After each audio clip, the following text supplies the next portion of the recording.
Kain po tayo guys, kain tayo. May ano ako dito, may ngalan nito. Pansit.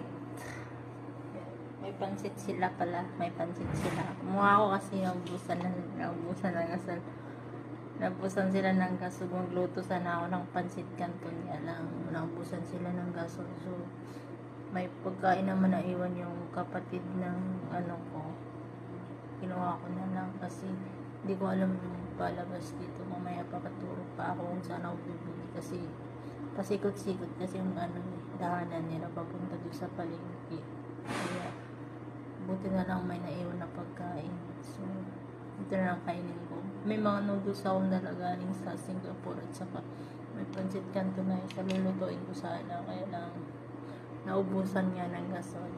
Kaya ito muna tayo guys. Yan muna yung kakainin natin guys.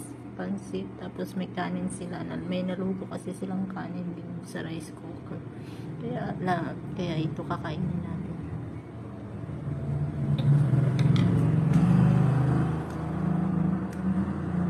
Tapos mag-isa lang kasi ako kasi nag-aaral yung ano.